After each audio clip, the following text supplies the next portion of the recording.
News Channel 15 presents The Film Reel, the talk show where we discuss everything going on in the world of movies and television, with hosts Bryce West and Ian Lloyd. This is The Film Reel. Hello, everybody, and welcome back into The Film Reel, the talk show where we discuss everything going on in the world of movies and television. I am Bryce West. And I'm Ian Lloyd. And today we've got another action-packed episode for you all. We're going to be reviewing Indiana Jones and the Dial of Destiny, as well as Ruby Gilman, Teenage Kraken. Fun fact, we've already recorded this episode, but due to the power outages in the area, I mean, they know it's not airing on the normal time. Yeah. But due to the power outages in the area, unfortunately, that episode is gone. It is lost media, but we're here doing it again for you all here today. But before we get into all that, let's take a look at the box office report for this week. Coming in at number 5 is Transformers: Rise of the Beasts, starring Anthony Ramos and Dominique Fishback. During the 90s, a new faction of Transformers, the Maximals, joined the Autobots as allies in the battle for Earth. The film brought in $11.7 million, dropping 43.2% from last weekend. For The Film Reel, I'm Eli Grimes. Coming in at number 4 is No Hard Feelings, starring Jennifer Lawrence and Andrew Barth Feldman. On the brink of losing her home, Maddie finds an intriguing job listing. Helicopter parents looking for someone to bring their introverted 19-year-old son out of his shell before college.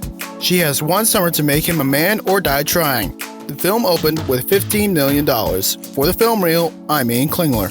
Coming in at number 3 is The Flash, starring Ezra Miller, Sasha Calle, and Michael Keaton. Barry Allen used his super speed to change the past, but his attempt to save his family creates a world without superheroes, forcing him to race for his life in order to save the future. The film brought in $15.1 million, dropping 72.5% from last weekend. For The Film Reel, I'm Mallory Burton. Coming in at number 2 is Elemental, starring Leah Lewis and Mamadou Ati. The film follows Ember and Wade in a city where fire, water, land, and air residents live together. The film brought in $18.4 million, dropping 37.7% from last weekend. For The Film Reel, I'm Gretchen Owen. Coming in at number 1 is Spider-Man Across the Spider-Verse, starring Shameik Moore and Haley Steinfeld. Miles Morales catapults across the multiverse, where he encounters a team of spider people charged with protecting his very existence. When the heroes clash on how to handle a new threat, Miles must redefine what it means to be a hero. The film brought in $19 million, dropping 29% from last weekend. For The Film Reel, I'm Tegan Roll. So yeah, Spider-Man Across the Spider-Verse coming in at number 1. Yep. Once again, it went down to 3, now back to 1. Mm-hmm. So that's kind of interesting. It's not something that you see super often. I mean, it happens, but it's not something that you see super often within box office results. Usually, like once it goes down from 1, it stays down. Yeah. But on slow weeks like this, a movie that good is going to rise right back. Yes. And I think a theme that's been throughout this entire summer blockbuster season is just movies underperforming. Yeah. Except for the ones like Guardians 3 and Spider-Man Across the Spider-Verse. It seems like those two consistently continue to do well, and the others are just paling in comparison, which is really interesting to watch. Elemental is still doing surprisingly well, considering its first weekend. But it continues at around $18 million. Then The Flash has one of the most catastrophic second weekend drops in the history of cinema, really. I mean, it is the second worst comic book second weekend drop, only behind Morbius, which is notorious for being one of the biggest box office failures in comic book movie history. But The Flash, I mean, it's fairly critically acclaimed. I mean, a lot of people have issue with some of the CGI and stuff like that, but the story itself is pretty good. Within The Flash, we reviewed the film here on the show and enjoyed it and suggested people go see it. But apparently that didn't work because it only made $15 million in its second weekend. A 72.5% drop is borderline unheard of. Mm-hmm. I mean, seriously, this will be studied in history books, like in film schools and business class. I mean, this is one of the biggest failures in Warner Brothers history. Certain analysts are claiming that this movie could. I mean, this is just predictions and expectation. This isn't an exact number or even a science, but it. certain analysts are predicting that this movie could lose up to $200 million for Warner Brothers, which would make it the studio's biggest loss in its entire history. For sure. Which is astounding because it really is not a bad film. But I think a lot of it has to do with their main star, the controversy that they went through. I think a lot of it has to do with DC announcing a reboot months before the release of this film. So a lot of people are going like, why should I even go see this if they're just going to reboot? There's a lot of factors against that movie. And while it is fun, I did enjoy my time with it. I definitely understand why people did not want to go see it.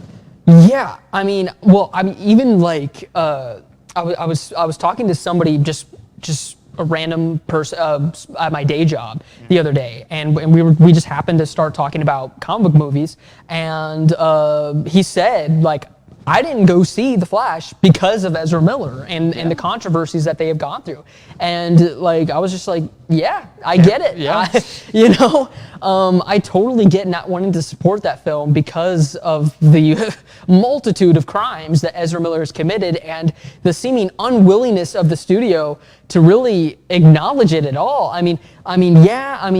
Supposedly Ezra Miller went through various mental health treatments and stuff like that. It seems like they went through a pretty major mental health crisis, obviously, but it's still a matter of like, it's a reason, not an excuse. Yeah. And, so I still just cannot believe that they've continued to just back this person after everything that they have done. It's kind of astonishing.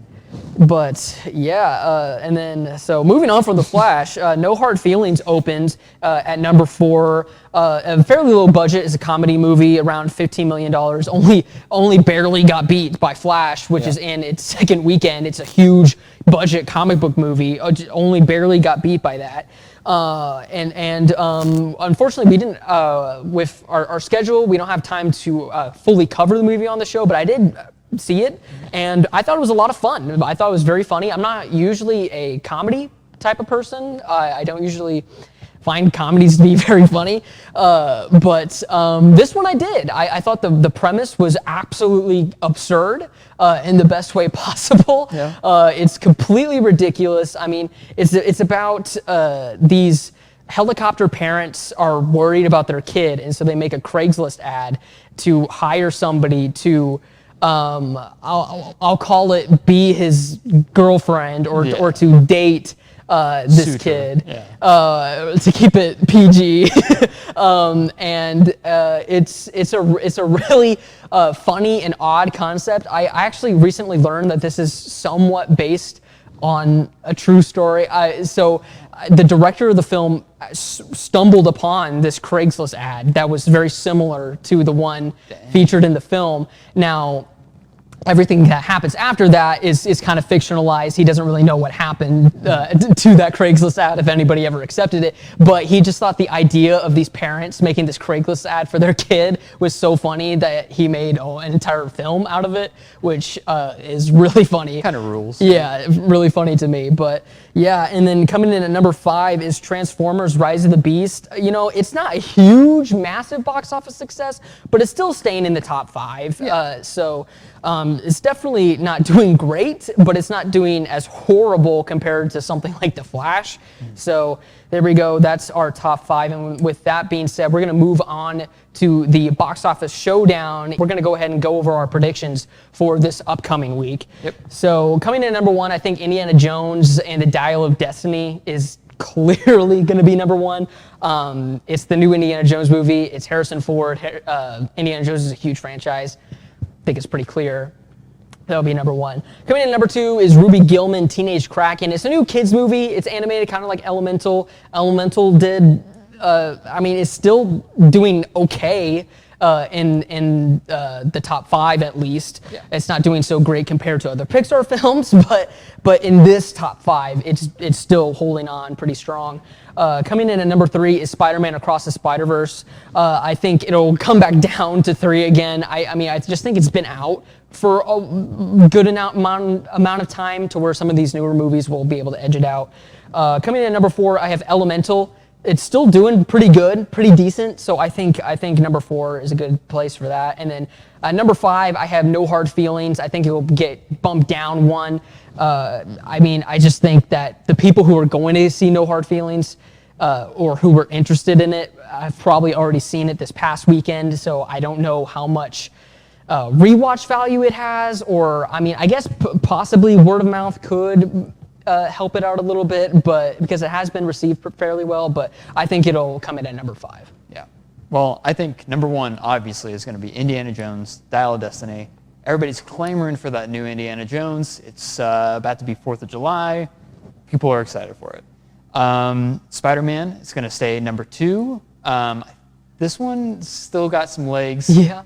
Probably for the rest of this month, I'd say. Honestly, we're probably going to keep talking about Spider-Man Across the Spider-Verse for the rest of this film reel season. It's a good movie. Yeah, it's one of the best movies I've ever seen. I think No Hard Feelings is going to go up to number 3. I think people are going to get a word of mouth, see that this is a good new comedy movie in theaters for once. Very possible. Elemental is going to go down to number 4. I think it's still going to stay there because, I mean, Disney movie, it's a Pixar. People are going to see it even if it's one of the more lower performing ones. And then I think Ruby Gilman is not going to do that well. It's going to be number 5 because, for one, when we went to see it, we were the only people in the theater. That's true. I haven't really taken that into consideration. And number 2, when I talked to my mom about it, she said, and I quote, "It looks stupid." So I don't think not people... the target audience, though. True, but I think if families are going to go see something, it's either going to be Spider-Man or it's going to be Elemental. I don't think people are excited for Ruby Gilman. Yeah, I could see that happening. I hope you're wrong, but I could definitely see that happening. Speaking of mediocre films, we're going to be reviewing Ruby Gilman, Teenage Kraken, as well as Indiana Jones and the Dial of Destiny when we come back. Stay tuned for that. News Channel 15, winner of the Intercollegiate Broadcasting System Award for the nation's best community college TV station.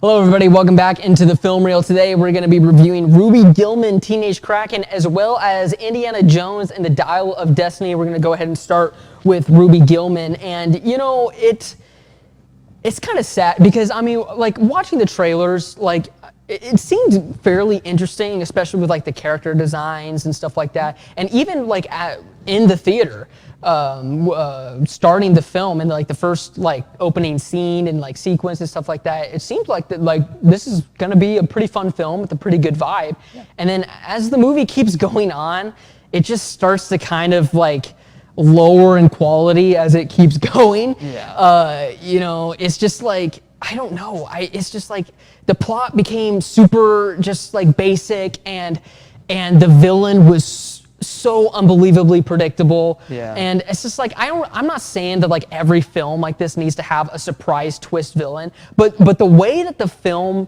was positioning its villain, it made it want to be a surprise twist villain, but it was the most clear and an obvious choice. Like, they fully gave it away in the commercials as well. Yeah. So you're not going to get spoiled. It's like not every movie has to have a surprise twist villain, but Ruby Gilman set up its villain to be a surprise twist villain, and then it just wasn't. So I thought that was really odd. I was quite excited for this movie. Yeah. It looked fun. It looked right up my alley. I liked some of the song choices, but overall there were so many needle drops. Yeah. That it just became just headache-inducing. It was not fun over time. Yeah. It just became more and more annoying, and I can't recommend this one. Yeah, I mean, whenever they did have an original score, it worked. Yeah. You know, I wish they had done it more, because a lot of the times we're having these like big sequences or these big like emotional scenes, and then we just have like a needle drop song, just some like pop song or whatever, a song not written for this movie, and it just doesn't fit in at all. Yeah. It was really, really weird. I think they really should have just kept going with the very little score that they had for this film, and just did that. I mean, the one thing that this film really had has going for it is the character designs. Yeah. They look really cool. A lot of the animation techniques are really interesting. They are kind of like the ones we saw in like Hotel Transylvania, and it's like very squash and stretch, like old style animation. Yeah. But that does not excuse the fact of just poor storytelling and just kind of.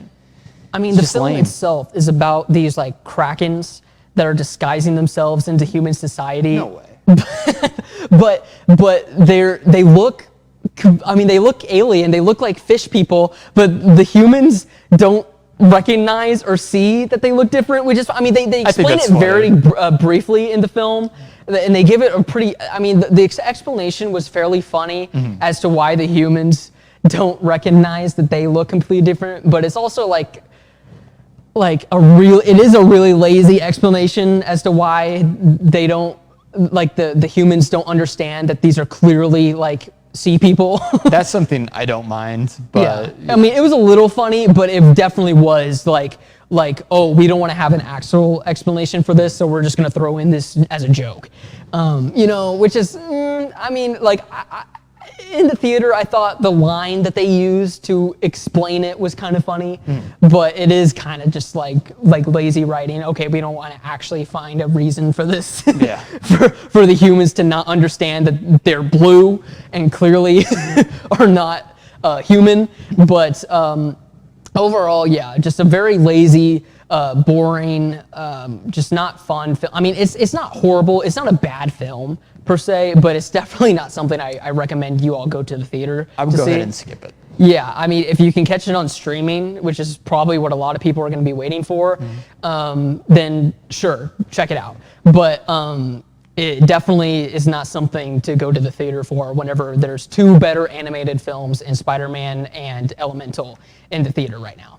So with that being said, we're going to move on to another just absolutely mediocre attempt at a film, and that's Indiana Jones and the Dial of Destiny. This is just depressing. Wait, the new Indiana Jones? Yeah. Is mediocre, Bryce? Yeah, I mean, look, we went and saw it together, and throughout the film, I had to keep looking over to Ian to make sure that he was still awake, because I honestly thought a few times, because I mean, like, he brought a blanket, like he was in his jammies, so it felt like he was ready for a nap. I was not emoting throughout the film. I just had a stone face the entire time, because this film really did not make me feel anything in particular. Not even like the nostalgia bait pandering that I was expecting. It all just felt kind of boring. I felt that a little bit at the beginning, but then once we were back into it, like, okay, Indiana Jones is back, once we kind of got used to Indiana Jones being back, then it was just like, oh, he's just, he's just here. I was checked out. I was already gone. But just for a movie that's 2 hours. 2.5. 2.5 hours, that's insane. It is not great, and I can't recommend this one either. Yeah, here's the thing. I mean, it's like kind of similar to Ruby Gilman. It's not inherently a bad film. It just has no reason to exist. Because, I mean, we bring back Indiana Jones. He goes on this adventure with his goddaughter, who's a very prominent character in the film. But it just feels like this doesn't really need to be a story that we need to see. This isn't a story that needed to be told. I mean, it just kind of feels like an extra like side. Like, it's almost like they could have just made this like a Disney Plus special. Because this doesn't really further the Indiana Jones mythos at all. It doesn't really further Indy's character. Barely at all. I mean, we get to see him. I mean, we already kind of saw him as an old man in the fourth one, Kingdom of the Crystal Skull. But I mean, he definitely is much older now. And so we get to deal with that a little bit, but it's not like, I mean, it is kind of like the focal point of the film, but it's also just like, sometimes you forget that he's like 80 years old with the things that he's doing. I mean, he doesn't really act like he's an 80-year-old man, and I wish they kind of would have had Phoebe Waller-Bridge's character kind of do most of the action stuff, and then Indy was there to mentor her. I wish it was more about her than Yes, Indiana Jones. but it truly was still just Indiana Jones doing the stuff, and it just didn't work. It's well crafted. James Mangold is a good director. I think he does add a few things to the table that works, but it feels way too much like something akin to Force Awakens, where they're playing the hits, they're trying to make you remember what Indiana Jones is and what it used to feel like,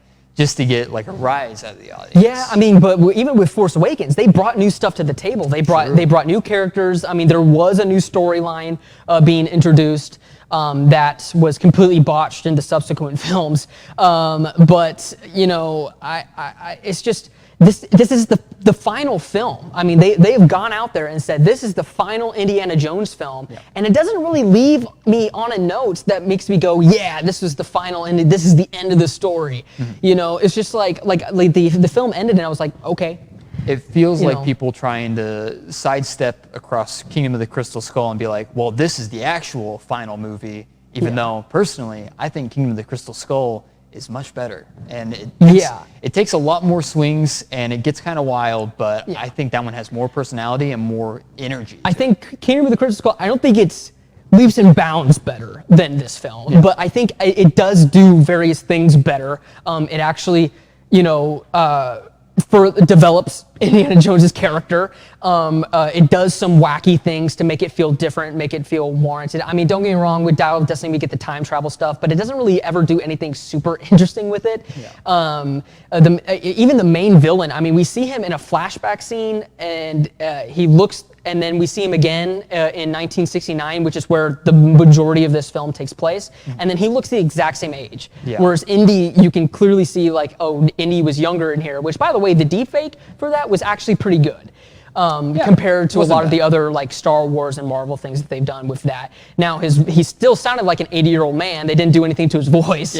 But it was just so bizarre. So overall, I think this movie really highlights something that I've been dealing with like blockbuster films of late. I just feel like they're more focused on the IP rather than anything else. And back when the first movies came out, they were like playing up just nostalgia for serials from the 1940s, and the filmmakers' love for those like old adventure flicks, and they were trying to do something new with that and like craft it into something that was like taking out the bad bits, keeping in everything that was good. And now we're just focusing on, oh, we have to do something with this property, Indiana Jones, instead of taking that inspiration and making something new with it from new filmmakers. It's a bummer. Definitely. Once again, this week, don't really recommend that you go see this one. You can definitely skip it and wait for it to come out on Disney+. With that being said, we're going to take a quick break, and then after this, we're going to kind of recap the entire Indiana Jones franchise from beginning to now, what is supposedly, I mean, they've said this a few times now, the end of the franchise, but we'll have that and more right after these breaks. My favorite thing about Wabash Valley College, it is a tight-knit community. I am very big into having a support system and to having people help me succeed, and being here at a community college, it is, in fact, a community college because we all support each other. We are all here for each other. Welcome back into the film reel. Today, now we're going to be kind of discussing the entire Indiana Jones franchise from where it started to where it is now, supposedly the end. But yeah, I mean, it started off with Raiders. Raiders of the Lost Ark. It was a huge success. I mean, I think the budget at the time was only around $20 million, adjusted for inflation is around $60 million. And then adjusted for inflation, so in 2023 numbers, it made around $1 billion in, again, adjusted for inflation. So huge success for Lucasfilm. Then they went to Temple of Doom, which was a prequel. So a lot of people don't actually know that. The second film is actually the first film. It takes place a year before Raiders. which is weird. Supposedly George Lucas didn't want to just reuse Nazis again as the villains of the film. But then you go to Last Crusade, which is the third film, not the last film, despite what the title may imply. And then they bring back the Nazis as the villains. But it actually, I believe it's both of our favorite films. Yes. Film in the franchise. It introduces Indiana Jones' dad, and that they have a really cool, interesting dynamic. Sean Connery is so fun as Indy's dad. Yeah. It's just so great to see those two play off each other. It's a really fun film. I mean, if for some reason you haven't seen specifically that one, I think that's definitely a good one to see. And then we have the Young Indiana Jones Chronicles. This is all you.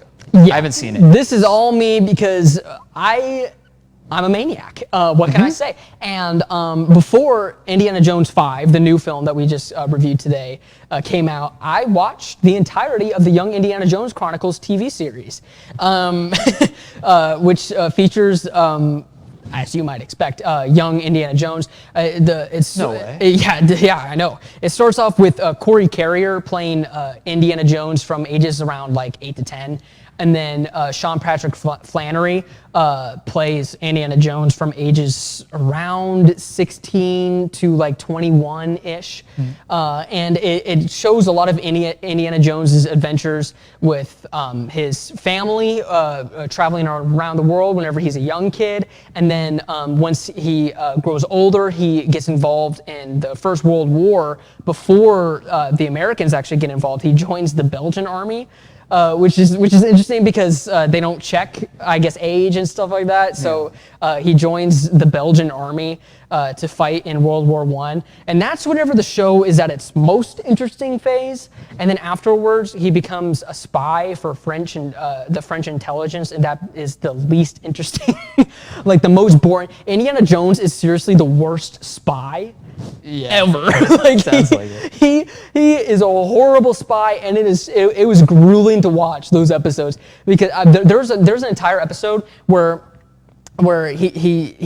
he needs to like get like this information from this phone call in this hotel room that he has, but somebody stole his telephone, so he has to file an insurance claim to get the telephone replaced, and that's the whole episode. He gets arrested after a while, and he has to file a form for wrongful arrest, and then he gets out, and he has to get the proper forms for the telephone, and then that's literally the whole episode is him running around getting forms and stuff like that, and I get it was kind of a joke on how much of a pain it can be to file insurance claims. But it honestly was as much of a pain for Indy in the show as it was for me watching, because it is so stupid.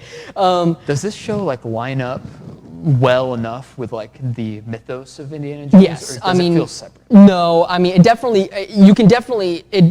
it has no problems being canon with the movies. There's really no issues. In fact, in Kingdom of Crystal Skull, he actually mentions one of his adventures in the show. So I think that's the only time though that they've ever mentioned any of the events from the show. But it did happen once. But I mean, and then it kind of ends. I mean, the show was canceled, so it just kind of ends, and then it's just whatever. I mean, at a certain point, Indiana Jones has a girlfriend of the week, where it's just every single episode, he is in love, he's professing his love to somebody, and it's just oh my gosh, it just got to the point. It's every episode, and it's just I don't care about any of these characters. They're going to be replaced immediately after this is over.